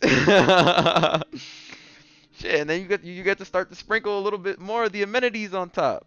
Maybe you want make sure they got a Disney Plus subscription because you watching The Mandalorian or whatever the fuck they got on Disney Plus right now. So I mean you come up with what your expectations are, and if you have that much buying power, if you're that valuable of a person, you got options and You can pick and choose. You make your selection. You know what I'm saying? You could be as picky as you want at that point. But the buyers and sellers market kind of switches around when the seasons change, right? When it's hot girl summer, you out there, you thirsty, you looking for water as a dude, man. But when it's fuckboy fall or whatever the fuck you want to call it, usually the tables switch. But I'll tell you what though, the environment is not the same anymore. It's not always that the guy has the resource and the housing. The women got the resource and the housing now too. They got the same power as well. So some of you guys out there that are walking around like bums, and I don't mean no offense by that, but if you walking around without a job and you out here begging a girl to go stay at her place because it's warm inside, and they got Netflix and the nice 50-inch TV mounted in their room, and you literally just there for the amenities, and you finna go out right after, as soon as it get warm outside, you back to doing what the fuck you was doing. You gotta reevaluate your situation. Cause now you got a dependency on that person. You might think, oh yeah, I got all that free shit from her. You know, I'm the man. I'm doing my thing. Well, what happens when she says, no, I found a guy now. Yeah, we're kind of going steady. I don't like that you leave me every time it gets hot outside, right? Then it becomes, oh shit, I liked what I was having from that. How do I get more of that, right? Well, you can get your own job, get your own place, do your own thing. It's not that easy for some people. I get that, but you don't want to be dependent on others too much, right? It's okay to depend on others in terms of, okay, I need some help with something, but if you out here like laying it down, lay down pipe just so you can, be in her nice house and enjoy her nice bed and enjoy the comfort, you gotta kind of reevaluate that a little bit. When do you decide to cut somebody off? Okay, so here's my personal opinion on this. I would never cut somebody off. I would give somebody an opportunity to change to be better. And because a lot of the times they may not realize that their behavior or the way that they're acting or the way that what they're doing is either toxic or just not what you're willing to put up with. But you need to have that conversation and communicate with them, because some people do it out of ignorance because they simply just do not know, or they don't have that experience and they don't know what they're doing and they didn't know it was negative. Or some people might be doing it intentionally and just they're very prideful and they think they're the shit. Or third option, perhaps they're saying, well, I could do those things, but the only reason why I'm not doing them is because you're lacking this, this, and this, or you're not providing this, this, and that for me, right? I need you to meet me at common ground or equal ground. Then you guys have a conversation. Then you're like, okay, well, I feel like I compensate in this relationship in this way, or you compensate in this relationship for that in that way, right? But cutting somebody off is a very like, to me, people cut people off a little too easily, right? You got to understand what that means. When you say you're gonna cut somebody off, you want complete detachment from that person. You don't want to reconnect with them anyhow, anyway, for whatever reason, right?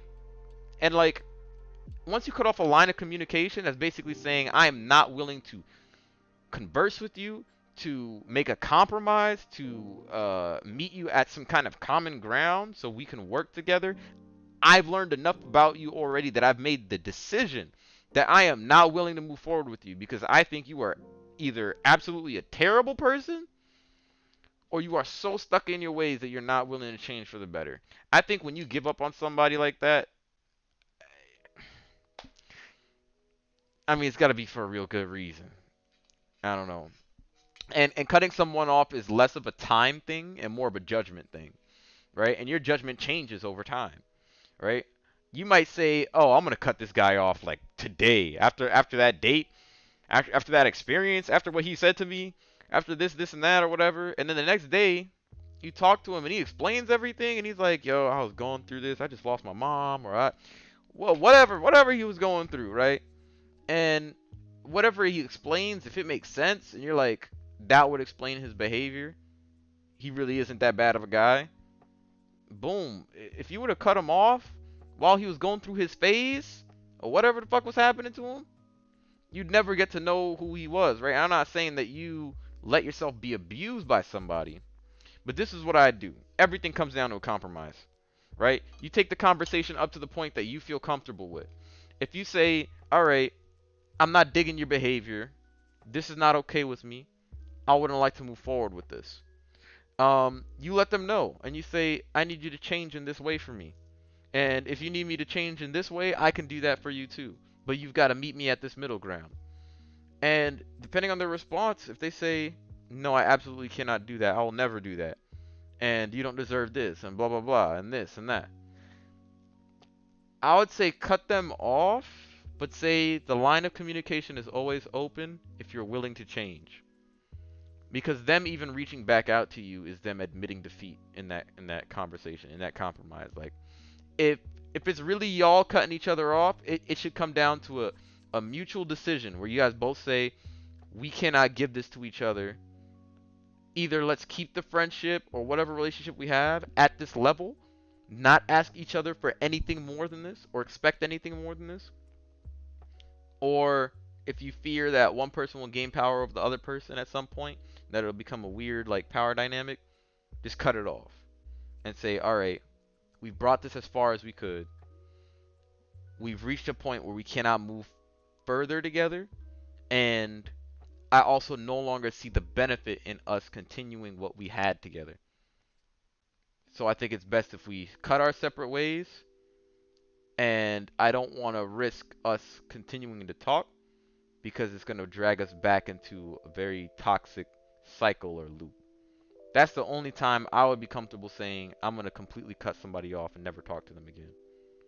But me personally, I don't think I hold a grudge with anybody. I mean, I don't think I hold a grudge against anybody. I don't think there's anybody who, even if they did me wrong or dirty, couldn't come back and say, I'm sorry, Dalen. I'm sorry, I said my name on the fucking stream. Whatever. I'm sorry. How can I be better? What can I do to earn your trust again or whatever? That line of communication is always open. Although, the last person I dated, I did block. So, I blocked her. I blocked the phone number. I blocked her social media. If she cared that much, she'll figure out a way to reach me. I won't block her again on any other points of contact. But me personally, because of how quickly I felt like I deteriorated in such a short amount of time, when I already know how solid, rigid, and confident I am in who I am, in my values, and the person I am, because that person was able to do that much damage in such a short amount of time, I was like, I cannot let somebody like that have easy access to me. Not even a text message. I shouldn't even be able to read your text messages. I don't want to see that shit. You shouldn't be able to call me. You shouldn't be able to hit me up on Instagram. But if for whatever reason you make a fucking backup account, you text me from another phone number, that shows me, okay, well, you really cared about trying to reach out to me. But unless what you're reaching out to me is an apology and saying, I admit fault and I did wrong, I don't want to hear it, right? Only other case, no, that's it. Yeah, it's the only case that I would be willing to hear it is if you came to me and you said, all right, I'm sorry. This was wrong, and I understand that now. How can I be better? And I'll be like, all right, well, this is what you can do. And if we can meet a compromise, we can meet at a middle ground and say, yo, like, yeah, we can do this for each other, then let's do that. But aside from that, there are certain things where I'm just like, my standard has, bow, just reached a new level. It's things I won't accept anymore. I know that was a very long-winded response to your question, but to me, you decide to cut somebody off when you felt like they changed so much about your personality, your character. Maybe it's because I'm too forgiving, right? And maybe you don't want to be like me, right? You don't want to be the super nice person that gets taken advantage of too easily and is too forgiving. And I would not blame you for that. Don't be that person, because people will step on you. You cut them off as soon as you feel like they fucked up. We had an agreement. We had a deal. You fucked up big time. You didn't hold up your end of the deal. Cutting you off. That's how I see it. But yeah, I mean, shit. Give me another topic. Give me another topic to talk about. That was a good one. That was a good one. When do you cut somebody off? That's my take on it. And there's no right or wrong answer, right? It's to each their own and whatever works for you. But um, you know, it really just depends on what your take on things are. I do personally believe in redemption. I believe in forgiveness, but I also think that you have to earn shit in life. So if I gave you an honest and straightforward person and you want redemption, you want to make things up with me, you want to make things right, well, I need you to be an honest and straightforward person right back. To me, and I said this on Facebook the other day, a couple weeks ago, to me, if you have to lie about something, that means that you're not confident in yourself that you can receive from that person what you want from them without telling the truth, right? As soon as somebody starts lying, that's when they realize, oh shit, I fucked up. How do I clean this up? Let me figure out something. If I tell them the truth, they won't accept it. I'm realizing that now. So now I gotta make up a fucking lie so I can get what I want from them. If what I came to the table with was me saying, all right, I'm a loyal dude. I want a relationship. I want to do this. I want to do that. I want to experience life. Just me and you, nothing else or whatever, right? If you didn't believe me, then ask for the confirmation that you need to be more confident in the fact that I'm not lying. Whether that be you testing me with honesty, like, okay, let me see if he lies in this situation, or let me look at your phone, right? Let me see how many people you texting. Okay, well, how many, I guess, women have you been with? What are your experiences like? You know, what are your past relationships like? If I were to call one of your exes, what would they say about you? They don't have to do that, but like checking for references is what jobs do, right? And you're serious about a job, why you're not that serious about a relationship? I'm not saying that I'd give to somebody that much liberty over me, right? I wouldn't let you go and call people that I've had intimate relationships with in the past. But if we've built to that point and you're like, okay, I need to make sure I know that I can trust you. So let me ask for somebody's unfiltered opinion who's actually had years of experience with you.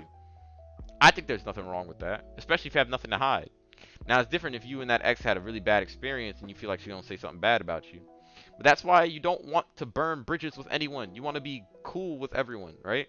And some people will come to you damaged already, and maybe you end the relationship and they're still damaged. They're still fucked up, but it's damage that you didn't cause. So they might still think of you as a, a terrible person. So what good is a reference like that, right? I don't know. To each their own. Gauge what your tolerance level with something like that is. That's my opinion. Um, and let me warn you guys, like, I'm not super experienced in the world of dating. I haven't, so my opinion might mean jack shit. But to me, personally, I'm very confident in my character. I'm very confident in the relationships I've built with people around me. And they can speak for me. All right? So moving forward, if you want opinions from anyone, it should be someone who has values and has good character. Whether you believe that or not is up to you. I mean, you'd have to learn about me for you to figure that out. But, um, I mean, yeah, the other guy might be super experienced, might be able to tell you some details like, oh, this is what you gotta do when they hit you with that. But what value is advice from someone who doesn't have values? If you're the kind of person who wants someone with values, well, then you talk to somebody who has values. You understand them. You understand what kind of things they're looking for. And then, you just make sure you protect yourself in the way that you don't get fucked over by people who pretend to have values, right? So, hit me with another topic, people. Come on, come on. Got about like 20 minutes left. This has been a really good stream so far, though. Had like a consistent 4 to 6 people this whole time. Especially for me coming back after a month of not streaming. It's good. It's just unfortunate none of this is video game content. So all the video game viewers that I've built over the years, ah, they're not gonna care about dating discourse. I mean, they might. It might be a cross genre thing for them, or a cross, I don't know, cross interest for them. But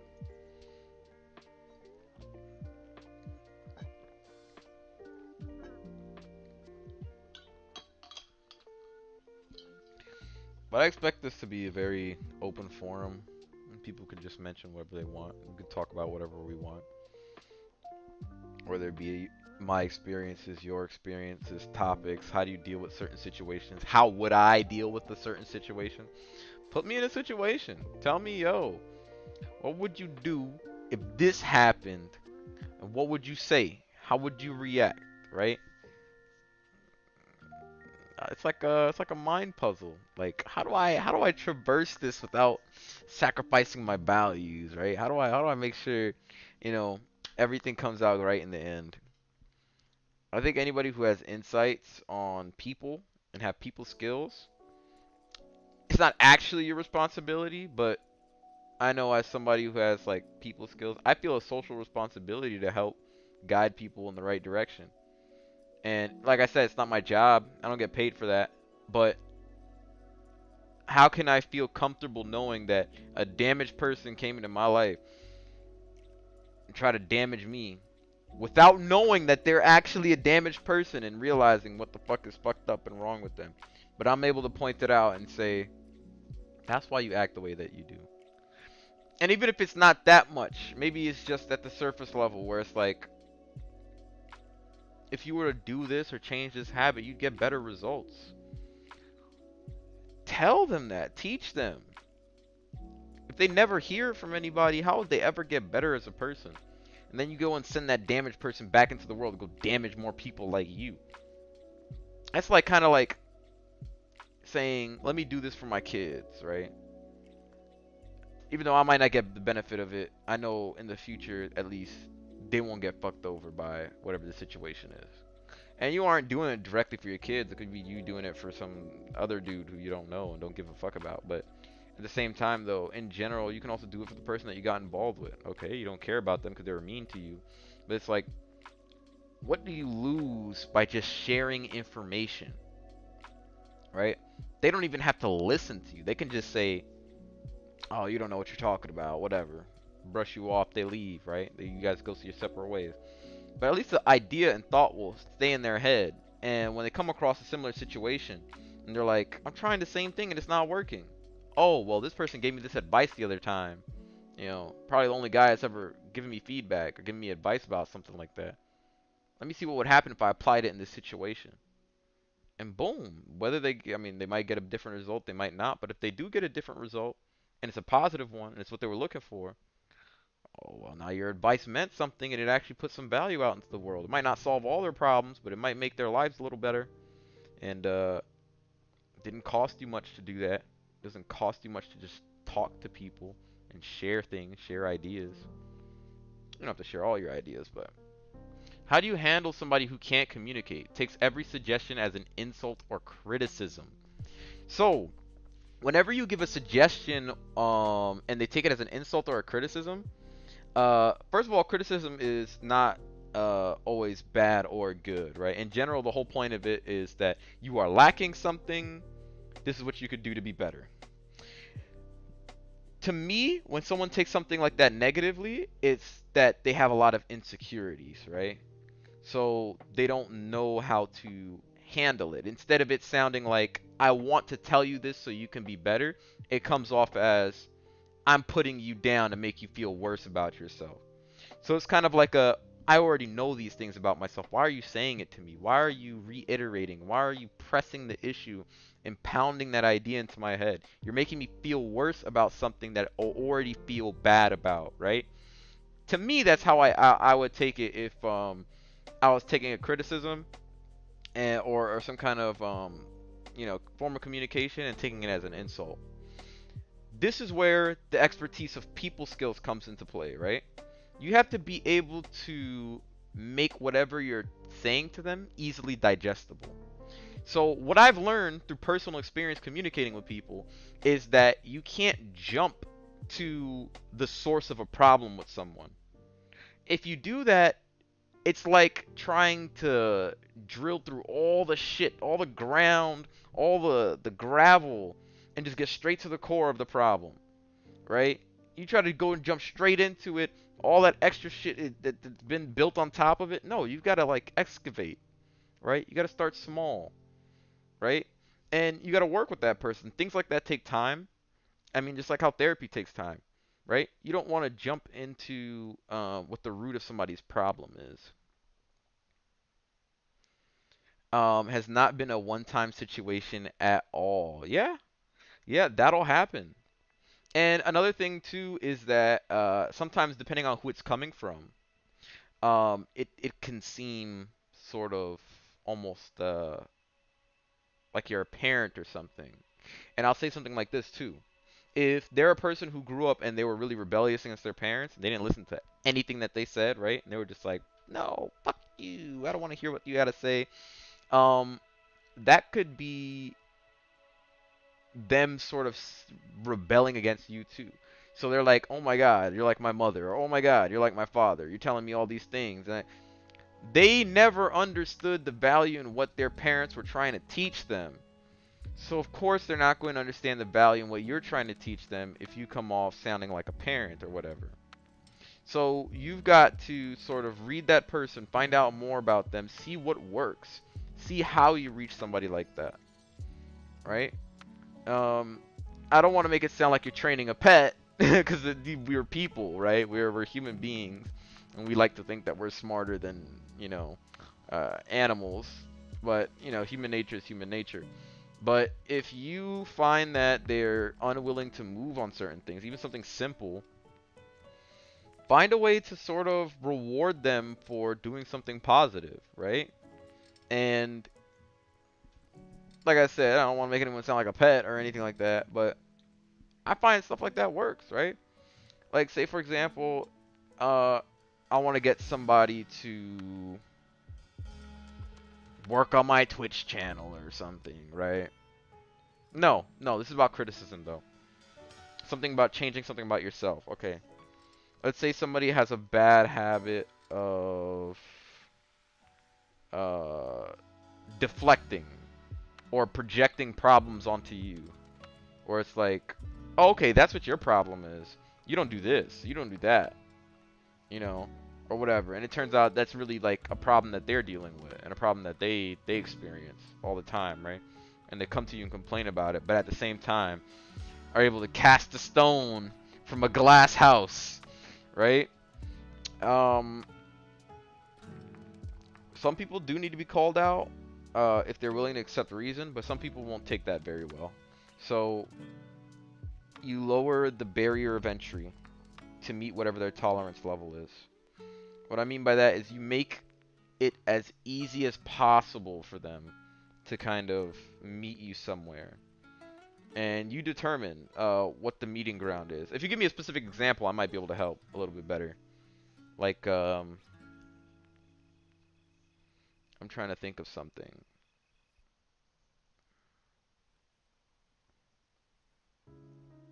Okay, let's say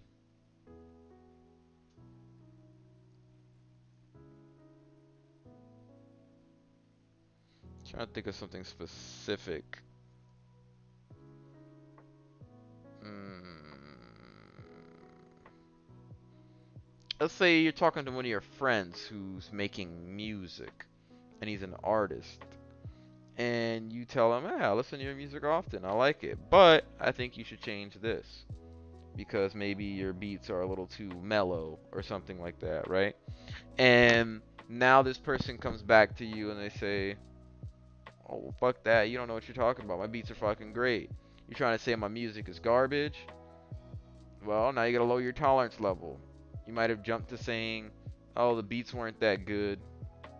Instead, you should have said something like, "I think your music is great. Is there anything that you want any advice on?" Okay, maybe that doesn't work for them. Lower the tolerance level a little bit more. Um, I listen to some of your stuff, but I personally really like, heavy bass or something like that instead of like more mellow stuff. At that point, if they're saying, "Oh, well, my stuff isn't mellow, it's heavy bass. What are you talking about?" You're like, "Well, if you want, I can compare. I can show you what I mean by heavy bass." Boom, maybe you taught them something they didn't know before. They didn't know what heavy bass was in their beats. And now they can add that in there. Or maybe they don't take the criticism and they say, "All right, well, um, I don't give a fuck what you got to show me because it probably still isn't that good. Okay, well, some people are just really unreasonable. And you don't want to waste too much time on somebody who's not going to give you as much value as what you're putting into that conversation. At that point, you pull out. If you've lowered the barrier of entry for compromise or conversation, or for you to be able to give advice to that person enough already to whatever your personal tolerance level is, and you're like, this is not worth it, whatever information or value I could possibly get out of this person is not worth all this struggle and trial. There's just like 7 or 8 billion people on this world. You can find somebody else. You know what I'm saying? So, somebody who can't communicate. The best you can do for that person is say, hey, listen, we're cool and all, right? But you cannot communicate. And I cannot deal with somebody who cannot communicate. So this is what I'm going to need you to do. Either learn how to do that shit or we can't talk no more. Boom, that's it. And if they take that as an insult, not a criticism or whatever, you end it. You end it and you say, all right, well, it doesn't have to be completely cutting the person off either. You can say, our relationship can stay at this level. We can get this much benefit from each other. We can continue to operate at this level. But we cannot grow together anymore. Let's keep it there. And like you'll find sometimes that like that's like the best option when it comes to certain people. That's like the best thing that you can ever get, because now you don't feel a need or pressure to do more for somebody like that, and you still get what you wanted from them. You know, whether it be companionship or whatever it was that you were dealing with that person, right? You don't have to take things beyond a certain level. You don't have to, right? If you guys were happy at whatever the hell you had going on, why change anything? You know what I'm saying? Now, it's different if one person was expecting more and the other person wasn't. Then you guys have to have that conversation. But if that's not what you wanted, then, and you both agree that, okay, well, we can't give each other this, then you end things there. That's it. That's my take on it. We've got 8 minutes left. Any last minute topics? Anything anyone wants to talk about? Like I said, I'm no professional, but having these conversations definitely, I think, makes me better. And if any of my talking or advice or opinions of any sort can help other people move in a positive direction, everything I say will always be about a positive solution. But at the same time, though, there's a difference between positivity and letting people take advantage of you. Learn how to protect yourselves. Recognize certain signs in a situation. And the best way to do that is to ask questions. At the very core of everything, everyone just wants, at the very least, to be treated equally. So if you ever get yourself into a situation where somebody's asking for something, and either you know you wouldn't ask them for that in return, or that you don't believe they deserve that in return, then you need to stop, question the person, ask them why they think they deserve that, and evaluate it. And you won't always be right. I mean, you only get better with experience, right? You won't always be right in the situation. And you'll learn those things as you'll be able to judge and gauge value better as you grow as a person, right? But at least if you're actively doing it with every relationship and every interaction that you have, that's the more practice that you get, right? I don't ever believe in going at something blind and then saying, oh, I trust them. I trust this person. Trust has got to be earned. You can't trust somebody after 2 or 3 months of dating, 2 or 3 months of friendship. People I trust in my life, I either grew up with, were best friends with, friends for years, 7 to 11 to 15 years, however long we've been friends for. Some of them friends for a lifetime, since I can remember. Those are people that I would trust, right? And you gotta earn that shit. They put in the years, they put in the work, they put in the friendship for that shit. I can't just give somebody that easily. You gotta think about those things, right? Why does this person deserve my trust? Oh, because you're pretty? Oh, because you got followers? Oh, because you got money? You got this? Now you got to reevaluate how much do you value things like trust? How much do you actually value that out of the relationship you're trying to get from somebody? If somebody can buy your trust with something as cheap as what they look like, plenty of people these days look good. You know what I'm saying? But not everybody can be uh not everybody can be loyal. Not everybody can be as trusting. So how cheap is your trust that you allow somebody to have it just because of how they look, right? And don't feel bad about saying stuff like, yeah, I want access to your phone. I want to be able to look at your phone. Because these days, people hide shit so much. How can you trust anybody? If somebody wants to move into a relationship fast with you, it doesn't always have to be a direct no. It could be, okay, we dated for 2 to 3 months. You say you want to be my girl. Cool. Well, I need to look at your phone. I need to see if you still got dating apps on your phone. I need to see if you're still talking to dudes. I need to see. Because if you couldn't spend the last month or two with me just solo dolo, just me and you, one-on-one, mano-y-mano, whatever you want to call it, then how can I trust that you're going to be loyal in a relationship that could potentially last 1 or 2 years? Or even longer than that, right? I don't want to get married to somebody who the whole time they've been on dating apps or they've been texting their old side pieces. You know what I'm saying? So, yeah, I might ask you to look in your phone. But at the same time, give that person the same level of respect. If they ask to look at your phone, you can't say, "No, that's my privacy." Okay, that was their privacy too. Meet them at a common ground. It's the same thing. Some people have so much trust issues that yes, they do need to look at your phone. If you just told me, okay, I don't have social media anymore, and I work around these hours or whatever, so I'm not meeting with anybody anyway. You know, generally speaking, some people might be okay with that level of trust and just be like, okay, well, I don't need more than that from you then. I don't need to know when, I don't need to be in your phone. I don't got to be looking through it, seeing your messages and nothing like that. Um, oh yeah, I mean, like I said, it all depends on your tolerance levels. It depends on what you're willing to put up with. And be honest with yourself. Because when you lie, you're really, the person you're cheating the most is yourself, right? If somebody lies themselves into a relationship or a marriage, it's like, okay, you knew you wanted to marry this guy. You knew all this stuff or whatever, whatever. If that man finds out and he's like, I don't want to deal with that kind of person. I can't believe you betraying my trust this whole time.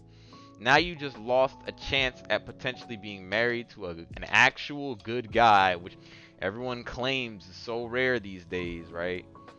And then, now what? What do you get out of that? Why not just be loyal in the first place if that's really what you want? Or maybe that's not what you really want. Or maybe that's not what you want right now. Maybe you do just want to have fun and enjoy things, but you can't be greedy. You can't have both. You can't be selfish and say, I'm going to lock this man down and not let him know what I'm doing out in these streets. You know what I'm saying? Same thing goes for guys too. You can't have this girl basically hooked on you. You walking her by a leash while you out here dogging these hoes and doing whatever the fuck you doing. That's not right. You wouldn't want somebody doing that to you, so why would you do that to somebody else? Treat other people how you expect to be treated. That's the way I look at it. But at the same time, though, like I said, look for the signs. Ask for things. You don't want to be the kind of person that reads into every little detail either, right? Because then now you look crazy and it's stressful. And now you're making your partner anxious. Now they have anxiety. Now they have trust issues because of your trust issues.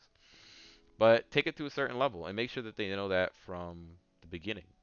Make sure they know that earlier on so they don't have to find out by surprise that you're crazy. That you're super all up in people's business and shit. So, yeah, I don't know. I've talked enough for this 2-hour session. I was surprised I was able to cook, finish eating, and set up my stream on time. That's crazy. I was almost certain I was going to be late. Turned out a lot better than I thought it would. But yeah, got about a minute left. I guess basically, I think this was okay. But in the future, I want to actually invite people on so we can have like a one-on-one discussion and people can watch it, right? So that way I'm like not just talking to myself. Put on video cameras and be like, okay, oh, let's talk. And I want to talk to people I know, people from my life, people I went to school with, people I've been friends with, people that I don't know if I want to do people that I work with. And they go run and tell that, to whoever at the job, it's not gonna look right. You know what I'm saying? Now you got my job watching my videos. It's not a good look. But yeah, I think the live streams post themselves afterwards, so hoping that auto uploads itself onto YouTube and other platforms. I also want to turn these into podcasts eventually, so having a guest is going to be important too, and topics and questions as well for discussion. All right, well, it is 11 o'clock. All of y'all who came to watch and support me, I really do appreciate y'all. This is my first time trying multi-stream, so streaming from to Facebook, YouTube, and Twitch all at the same time.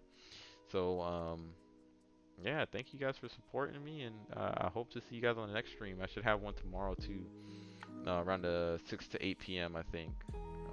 So, if I see you in that one, look forward to seeing you. Have a good night, y'all.